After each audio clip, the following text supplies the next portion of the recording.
창세기 4장 1절부터 15절 말씀까지 함께 교독합니다.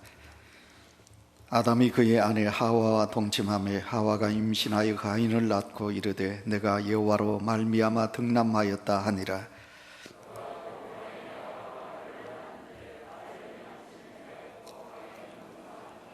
세월이 지난 후에 가인은 땅의 소산으로 제물을 삼아 여호와께 드렸고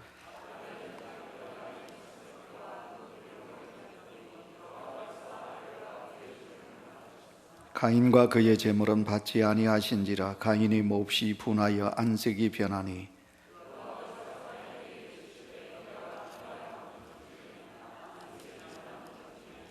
내가 선을 행하면 어찌 낯을 들지 못하겠느냐. 선을 행하지 아니하면 죄가 문에 엎드려 있느니라. 죄가 너를 원하나 너는 죄를 다스릴지니라.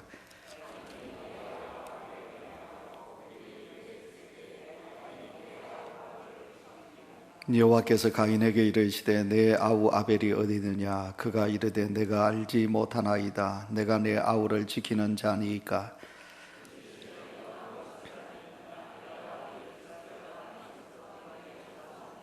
땅이 그 입을 벌려 내 손에서부터 내 아우의 피를 받았은즉 내가 땅에서 저주를 받으리니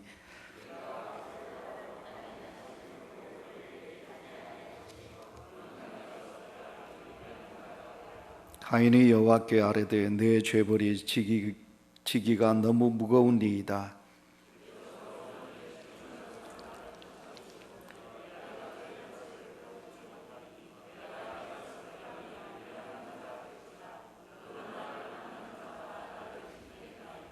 여호와께서 그에게 이르시되 그렇지 아니하다. 가인을 죽이는 자는 벌을 7배나 받으리라 하시고 가인에게 표를 주사 그를 만나는 모든 사람에게서 죽임을 면하게 하시니라. 아멘.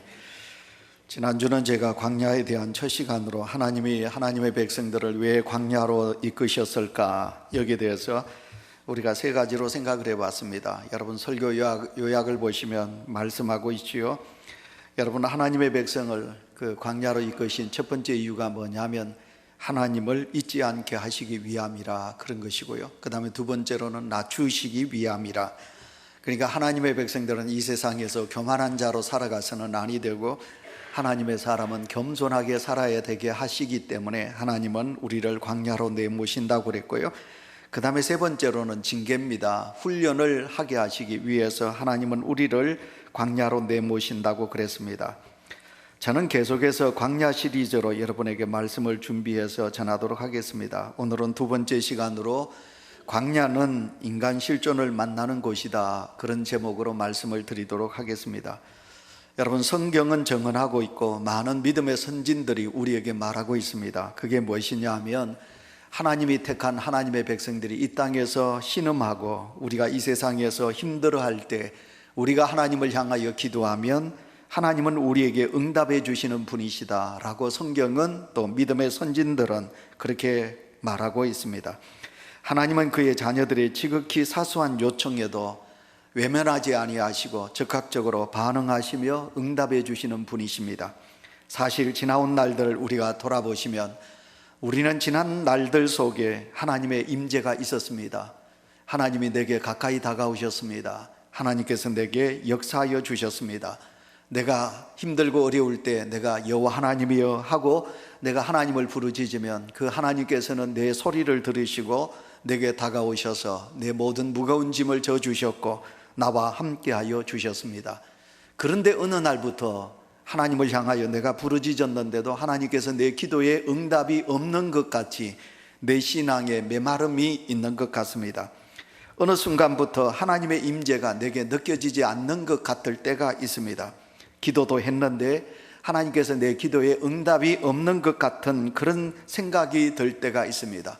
그래서 우리는 낙심하기도 하고 혹시 하나님께서 나를 잊어버리지는 아니하셨는가, 그러면서 우리는 저 흑공을 향해서 하나님 도대체 어디 계십니까?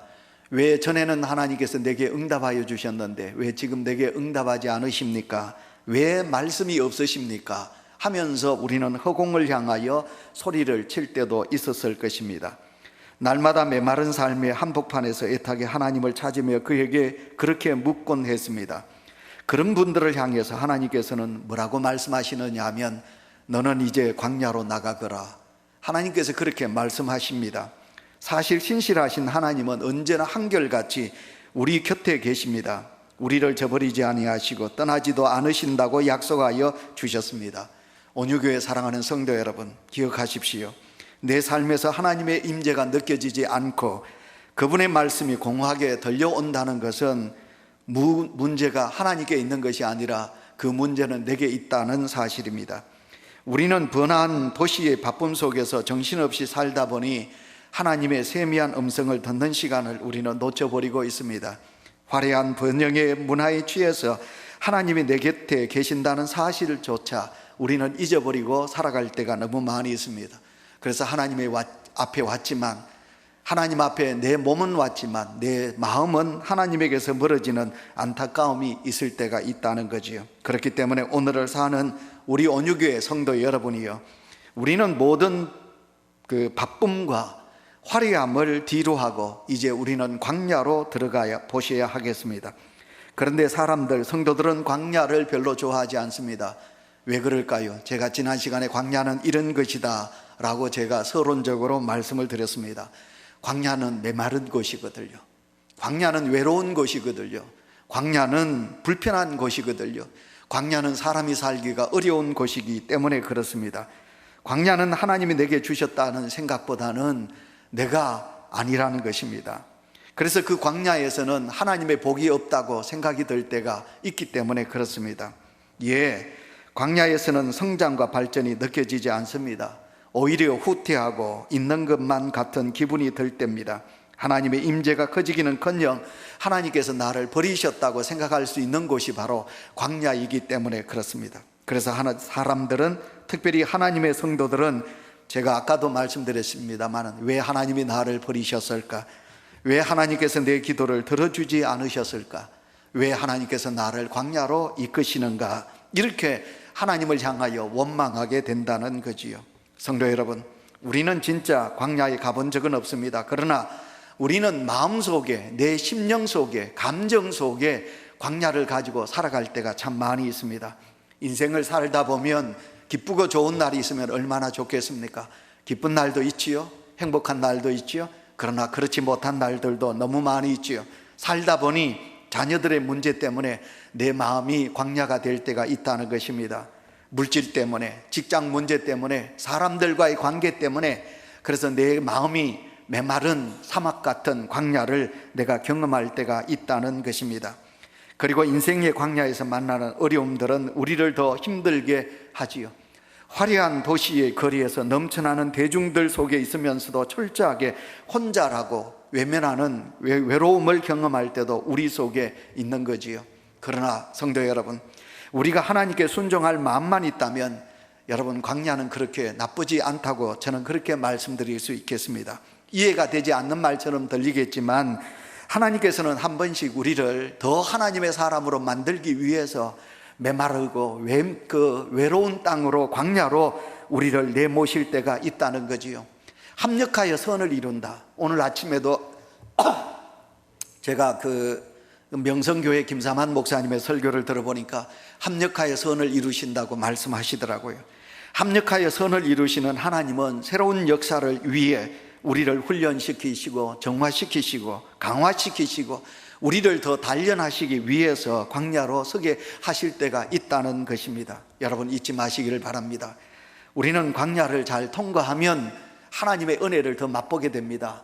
우리는 영성이 강해야 되는데, 영적으로 우리는 강해야 되는데, 내가 그런 메마른 광야에서 내가 하나님을 만났기 때문에, 더 하나님을 절실하게 내가 하나님을 찾았기 때문에 나는 그 광야로 통해서 더 많은 신앙의 성숙을 이루게 된다는 것입니다. 그리고 우리는 하나님이 기뻐하시는 자녀로 영원한 천국을 향한 믿음의 여정으로 향하게 된다는 것입니다. 그러므로 우리는 중요하게 느껴야 되는 것은 하나님께서는 한 번씩 우리를 하나님의 사람 되게 하시기 위하여 메마른 광야로 내모실 때가 있다는 것입니다. 하나님께서 나에게 광야를 허락하신 목적을 우리가 이해한다면 우리는 더 큰 고난과 좌절, 심지어 패배까지도 나는 감수할 수 있을 것입니다. 그러므로 광야에서 하나님의 음성을 듣고 광야에서 하나님을 만나고 보다 성숙한 그리스도인으로 우리는 설 수 있어야 되겠습니다. 분명한 것은 광야도 결국에는 끝이 있다는 것이지요. 그 종착지가 어디일까요? 그것은 천국이 아니겠습니까? 성경은 아담과 하와가 지은 죄의 결과로 땅이 저주를 받았다, 그렇게 가르치고 있습니다. 그 저주받은 땅, 가시덤불과 엉겅퀴만 자랐습니다. 인간이 지은 죄 때문에 땅이 저주를 받아 몬쓰게 된 것입니다. 바로 그것이 광야가 아니겠습니까? 그런데 성경은 아담과 하와의 범죄로 그 광야 같은 땅에서 인간이 땀 흘려 그 땅을 일구어서 이제 농사를 지으라고 말하고 있습니다. 죄로 인하여 더 이상 에덴 동산에서 살지 못하고 그친 광야에서 살아야만 합니다. 광야가 삶의 터전이 된 것입니다. 죄인된 인간은 광야를 벗어날 수가 없게 된 것입니다. 타락 이전의 에덴 동산, 그것을 우리는 천국 낙원이라고 이야기한다면, 아담이 지은 죄로 말미암아 쫓겨난 광야, 바로 이 세상을 우리는 광야라고 할 수 있지 않겠습니까? 창세기 3장에 보시면 아담과 하와가 죄를 지어서 에덴 동산에서 쫓겨나게 됩니다. 쫓겨난 그 땅이 하나님께 벌을 받아서 어떤 저주가 내려졌습니까? 여러분, 저주와 수고입니다. 가시덤불입니다. 엉겅퀴입니다. 땀입니다. 그리고 수고와 그리고 아픔입니다. 이 모든 것을 무엇을 상징하고 있느냐 하면 광야로 상징하고 있는 것입니다.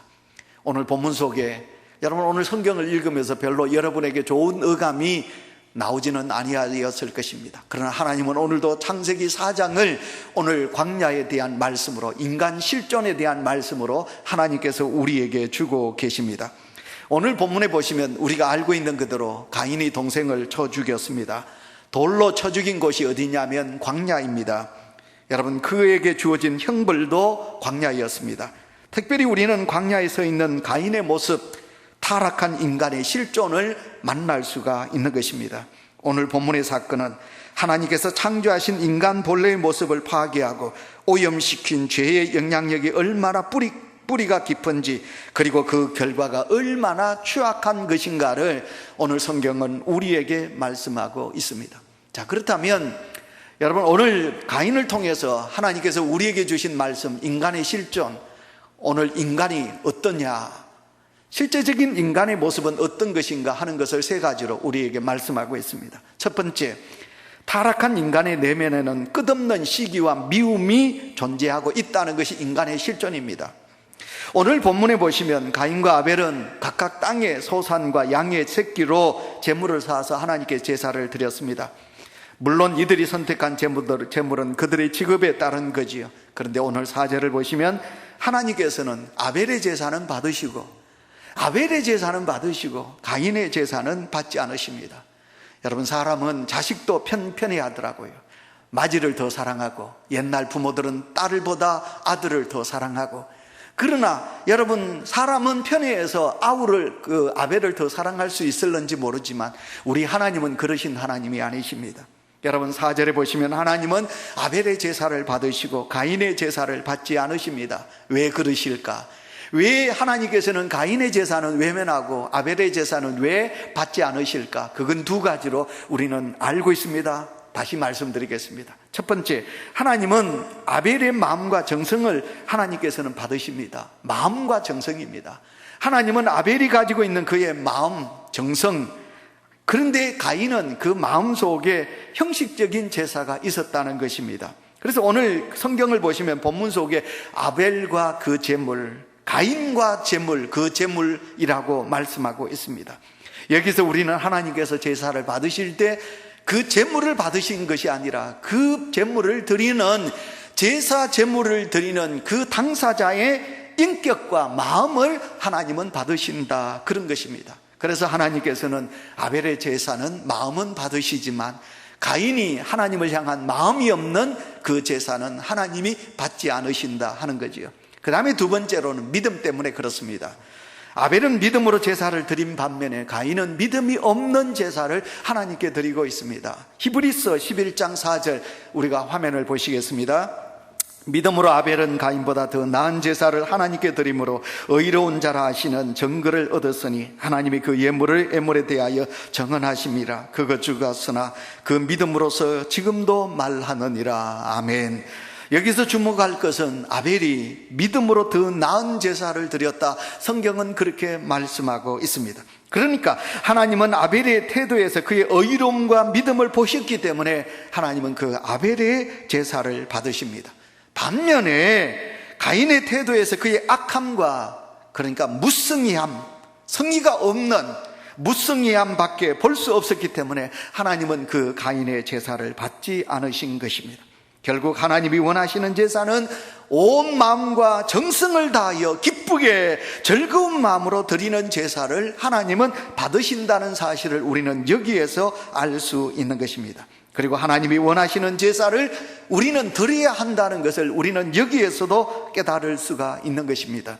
하나님은 믿음의 사람을 기뻐하시고 믿음의 제물을 받으십니다. 그러므로 오늘도 하나님께 나오는 모든 우리 온유재단의 성도들은 하나님의 마음에 합한 자로 우리가 서셔야 된다는 것입니다. 예배의 형식이나 여러분 우리의 어떤 가식적인 믿음은 하나님이 절대로 원하지 않는다는 사실을 우리는 이 본문을 통해서 깨달으셔야 되겠습니다.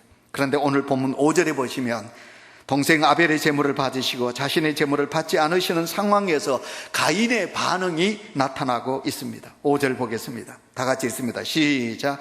가인과 그의 제물은 받지 아니하신지라 가인이 몹시 분하여 안색이 변하니. 아멘. 여러분, 가인이 몹시 분하다. 여러분, 몹시 분하다. 안색이 변했다. 여러분, 몹시 분하다. 여러분, 누구를 향하여 몹시 분한 겁니까? 하나님을 향하여 가인이 몹시 분한 거예요. 여러분, 자기의 제물을 받지 않으신 하나님을 향하여, 어찌 전지전능하신 하나님을 향하여 우리가 인간이 분낼 수가 있겠습니까? 아벨과 가인이 비슷한 시기에 하나님 앞에 제물을 드렸습니다. 이때 동생의 제물은 우리가 성경에 보시면 갈멜산에 하늘에서 불이 내려와 여러분 그 엘리야의 제물을 받으시는 하나님의 모습을 우리가 보게 됩니다.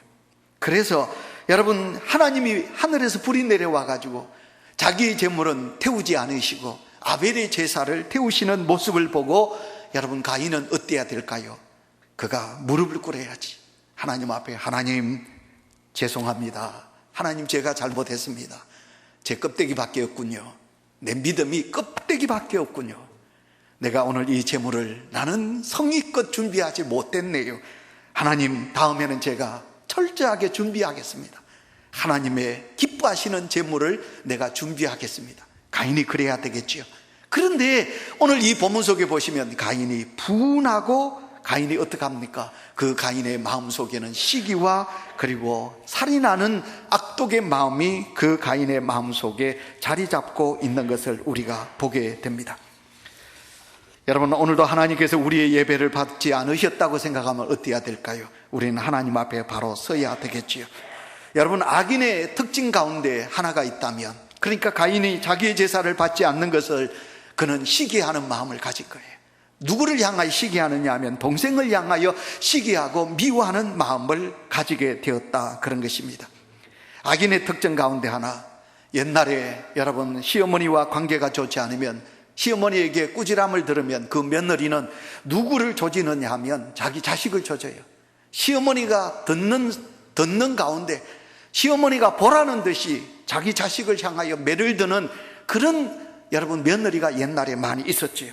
그러니까 우리의 특징, 악인의 특징 가운데 보면 어떤 일이 잘못되었을 때 자신의 잘못을 회개하는 것이 아니라 누군가가, 상대방의 누군가로 통해서 내가 이런 문제를 갖게 되었다, 그래서 그 돌파구를 다른 사람에게 향하고 있는 것을 보게 됩니다.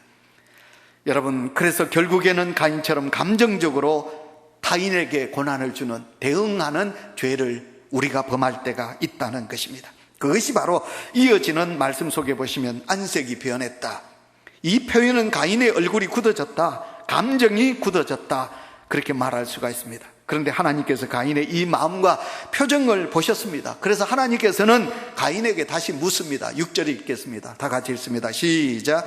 여호와께서 가인에게 이르시되 내가 분하여 하면 어찌 됨이냐, 안색이 변하면 어찌 됨이냐. 아멘. 여기서 하나님께서 가인의 마음을 아셨습니다. 왜 가인아, 네 잘못으로 내가 네 제사를 받지 않았는데, 믿음 없는 네 제사를 받지 않았는데 어찌하여 네가 동생을 향하여 그렇게 시기와 질투하는 마음으로 분내하느냐, 안색이 변하느냐, 어찌 됨이냐. 이렇게 하나님께서 물으시고 있는 거지요. 성도 여러분, 그렇습니다. 가인은 하나님께서 자신의 제사를 받아주시지 않는 데 대하여 스스로 자신의 모습을 보고, 그리고 거짓 제사를 드린 잘못을 회개해야 한다는 것입니다. 그럼에도 불구하고 도리어 마음의 분노를 일으켜 하나님을 원망하고 동생에 대한 시기와 질투를 갖게 되는 것을 보게 됩니다. 제가 노인대학 때 그랬거든요. 우리 속담에서 제일 나쁜 것이 있다면 사촌이 논을 사는데 배가 아프다. 왜 여러분, 사촌이 논을 사면 축하하고 기뻐해야지. 여러분, 그 아버지의 형제에서 난 그 형제가 아니겠습니까? 왜 형제가 잘 되는데 왜 우리는 형제가 잘 되는 것을 그렇게 배합하느냐. 이게 우리가 가지고 있는 원죄의 그 모습이라는 것입니다. 성도 여러분, 잊지 마시기를 바랍니다. 형제에 대한 시기와 미움은 사탄의 속성입니다. 살인자 가인의 성품입니다. 그리고 이것은 결국 죄로 타락한 우리 인간의 실존인 것입니다. 그러므로 우리는 성령이 충만함으로 멸망의 자리에 서지 않도록 내 마음속에 시기의 영을 하나님 가져가십시오. 내 마음속에 미움의 마음을 저버려 주십시오. 반대로 하나님이 내 마음속에 사랑과 그리고 온유의 마음을 갖게 하여 주옵소서. 그렇게 기도하는 성도가 되시기를 축원합니다. 아멘. 그 다음에 두 번째, 우리가 가인에게서 볼 수 있는 인간 실존의 모습은 뭐냐? 인간은 자신의 죄를 숨기고 하나님을 거역하는 존재라 하는 이런 실존이 두 번째 우리 속에 있습니다. 8절 말씀을 우리 다 같이 읽도록 합니다. 다 같이 큰 소리를 읽습니다. 시작. 가인이 그의 아우 아벨에게 말하고 그들이 덜에 있을 때 가인이 그의 아우 아벨을 쳐 죽이니라. 아멘. 가인은 자신의 재물이 하나님께 받지 않으셨다는 사실에 대해서 그 원인의 잘못을 자기에게 돌리지 못하고 있습니다. 그래서 제가 목회하면서 저도 못 깨달을 때가 있겠죠, 그죠? 저도 못 깨달을 때가 있겠죠. 근데 제가 목회하면서 성도들이 스스로 자기를 몰라요. 몰라도 너무 몰라요. 자기는 다 맞다고 생각해요. 자기는 정말 의롭다고 생각해요. 자기는 하나님을 잘 믿는다고 생각해요. 근데 이제 우리가 상대방이 딱 보면 아니거든요. 하나님 더 나아가 하나님이 우리를 보시면 하나님이 우리를 더 정확하게 보시겠잖아, 그치? 근데 오늘도 우리는 내 자신을 깨닫지 못해요. 내가 어떻게 믿음 생활하는지, 내가 어떻게 신앙생활 하고 있는지. 여러분, 우리는 내 자신을 깨닫지 못할 때가 너무 많이 있어요. 그러니까 오늘도 하나님이 내 제사를 받지 않는다, 내가 잘못이다, 내 잘못이다. 가인은 자기를 돌아보지 못하고 있는 것입니다. 여러분, 그래서 가인은 어떡합니까? 광야로 동생을 데리고 갑니다. 그리고 그 동생을 돌로 쳐 죽입니다. 이것은 가인이 죄가 나를 원하나 너는 죄를 다스릴지니라 하신 하나님의 권고를 무시하고 계속해서 마음을 강팍하게 함으로 그가 죄의 포로가 되어서 그리고 죄의 지배를 받게 되는 결과인 것입니다. 여러분, 결국 아담의 불순종으로 세상에 들어온 죄는 가인에 의해서 형제살인이라는 무서운 결과를 낳고 말았습니다. 성경 8절에서 강조되어 있는 말씀이 무엇입니까? 성경 8절을 보시면 아우 아벨이라, 아우라는 말을 하고 있습니다. 죄송합니다만은 저는 우리 다함이 다솔이 이제까지 싸우는 거 한 번도 못 봤어요. 아기 때부터 지금까지.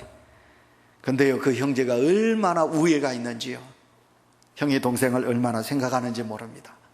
여러분, 그 형제, 피를 나눈 형제, 형과 아우, 어떻게 형과 아우가 이렇게 처절하게 미움의 대상이 될 수 있습니까? 혈육을 나눈 그 형제는 절대로 미움의 대상이 되어서는 아니 됩니다. 예수 믿는 성도 여러분, 여러분은 절대로 여러분의 가문에 어떤 물질이나 어떤 것 때문에 형제를 미워하는 마음을 가지시면 하나님의 성령은 떠납니다. 여러분의 마음속에 형제를 시기하는 마음은 하나님이 절대로 기뻐하지 않습니다. 여러분, 아내들이요, 형제는 우애로 왔는데 아내가 들어옴으로써 그 아내들로 통해서 형제 간에 이간을 시켜서 형제가 의를 상한다면 정말 회개하셔야 돼요. 여러분의 아내들로 통해서 여러분의 형제가 더 우애롭게 살아야, 이것이 하나님을 믿는 성도가 가져야 될 신앙의 자세라는 거예요. 그런데 가인은 형제 아벨을 돌로 쳐 죽입니다. 이러한 가인을 하나님이 찾으십니다. 9절입니다. 다 같이 있습니다. 시작. 여호와께서 가인에게 이르시되 내 아우 아벨이 어디 있느냐? 그가 이르되 내가 알지 못하나이다. 내가 내 아우를 지키는 자이니까. 여기서 어디 있느냐라는 질문은 인생의 현 상태를 묻고 계시는 하나님의 큰 질문입니다.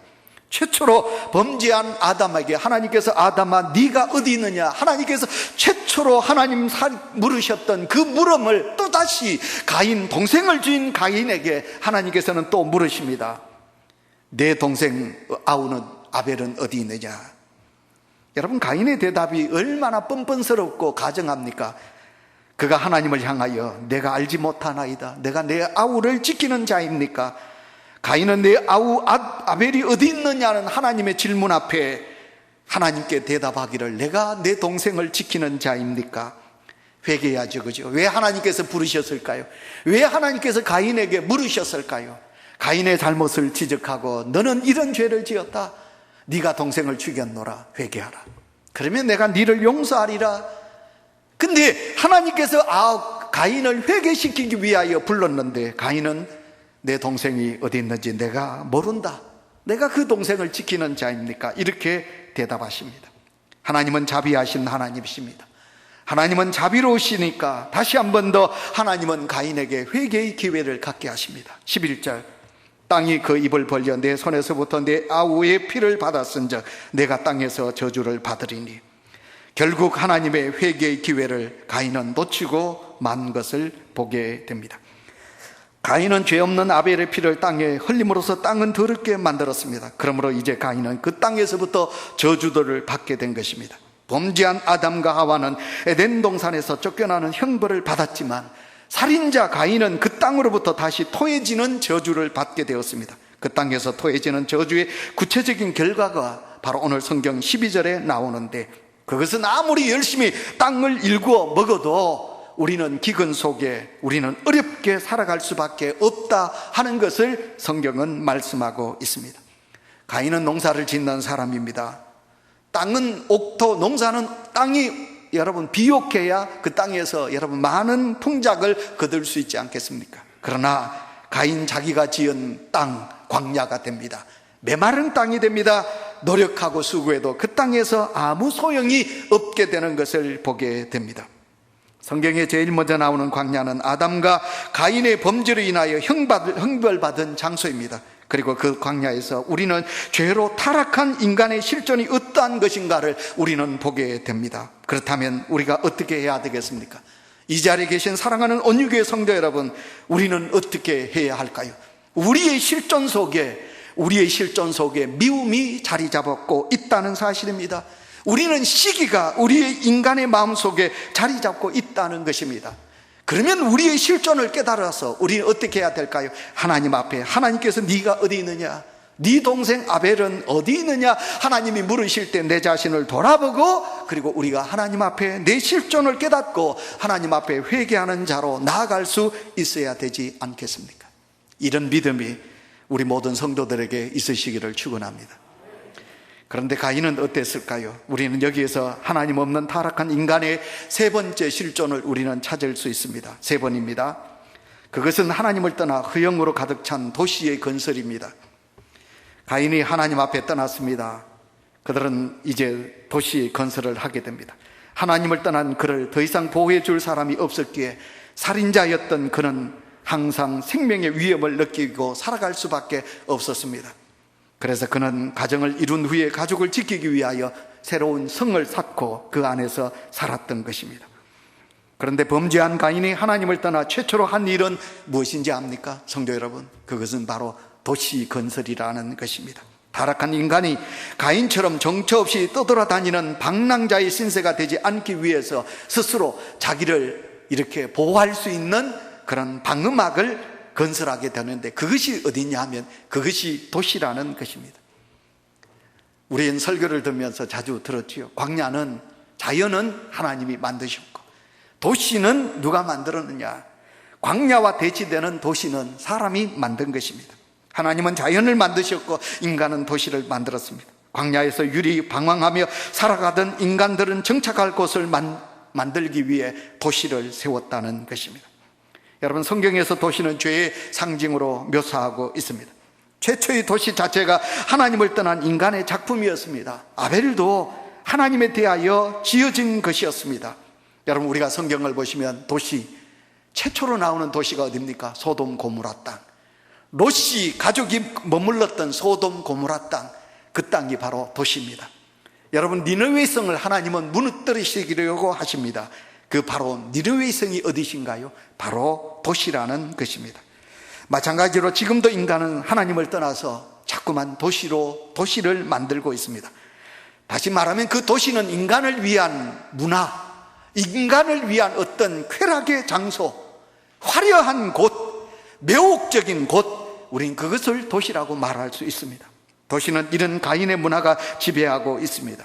도시는 모든 죄악의 온상이 되고 있습니다. 문명이라는 말은 여러분 도시라는 말에서 나왔습니다. 문화와 문명은 인간이 도시에 모여 살면서 시작되었습니다. 여러분, 도시가 형성되면서 무엇이 찾아왔습니까? 빈부의 격차가 일어나기 시작합니다. 물질의 어떤 문명이 있습니다. 여러분, 도시로 인하여 무엇입니까? 소음과, 도시가 무엇입니까? 공해입니다. 도시가 무엇입니까? 오염입니다. 도시가 무엇입니까? 자연 파괴입니다. 이런 엄청난, 여러분, 이런 문제들이 도시로 통해서 일어나게 되는 것입니다. 오늘도 우리는 도시 속에 살고 있지 않습니까? 그래서 저는 여기에서 번영이라는 말을 좀 쓰고 싶습니다. 설교를 맺으면서 번영, 우리는 여기다가 신학적으로 번영신학이라 이렇게 더 쓰고 싶습니다. 오늘의 우리의 변화하는 도시, 번영의 가치를 추구하며 살아가고 있는 이 땅. 그래서 오늘도 우리는 하나님을 믿지만 더 소유하고, 우리가 하나님을 믿지만 더 많이 쌓아가고, 우리가 하나님을 믿지만 더 많이 이 세상에서 누리며 번영하기를 원하고 있습니다. 좋은 집, 많은 재산, 그리고 더 많은 어떤 나를 위한 쾌락을 오늘도 갖기를 원합니다. 성도 여러분, 복음은 우리로 하여금 세상을 섬기라고 말씀하셨습니다. 그런데 번영은 우리 자신의 상태를 더 좋게 하거나 더 높은 지위를 얻게 하고 촉구하고 있는 것을 보게 됩니다. 복음은 우리로 하여금 세상에서 필요하며 무엇인지 그 필요를 채워주라고 하나님은 우리를 이 세상에 보내주셨습니다. 그런데 번영은 돈과 명예를 나에게 끌어들이고 그것을 누리라고 말하고 있는 것입니다. 한마디로 번영은 전혀 기독교적이지 않고 가인의 도시 문화에서 출발한 하나님이 없는 비복음적인 것이다, 그렇게 말씀드릴 수 있겠습니다. 성도 여러분, 기억하십시오. 예수님은 이 땅에 오셔서 제일 먼저 던지신 첫 번째 메시지가 심령이 가난한 자는, 심령이 가난한 자는, 심령이 가난한 자가 되어라. 우리 예수님은 우리를 번영하라고 부르신 것이 아니라 십자가를 지라. 우리 주님은 우리를 십자가를 지라고 말씀하고 있습니다. 성경을 보시면 예수님은, 성경 속에서 예수님은 한 번도 부자가 되라고, 번영하라고 말씀하신 적이 없습니다. 성도 여러분이요, 가인이 서 있는 광야에서 우리가 깨달아야 할 것이 무엇이겠습니까? 인간이 지금 누구인가? 어떤 인간으로 살아가고 있는가? 다시 말하면 우리가 깨달아야 할 것은 인간의 실존이 아니겠습니까? 그 인간의 실존의 모습은 형제가 잘되면 시기하고 미워하며 자신이 지은 죄를 숨기고 하나님을 거역하는 것이 인간의 실존이라 그 말입니다. 그리고 하나님을 떠나 하나님이 없는 타락하고 오염된 자신들의 문화를 만들어가고 있다는 것이 바로 실존이 말하고 있는 것입니다. 그러므로 가인처럼 도시의 번영 속에서 더 많이 소유하고 누리기 위해서 우리가 남을 미워하고 시기하고 분쟁하는 삶이 아니라, 오늘도 일용할 양식을 주신 하나님께 감사하며 오늘도 하나님의 사람으로 살아가고 있다는 것에 우리가 기뻐하며 하나님의 모습을 내 마음속에 담고 그 하나님의 뜻을 이루며 살아갈 수 있는 은혜가 이 광야에 서 있는 우리 모두에게 있어야 될 하나님의 은총임을 믿습니다.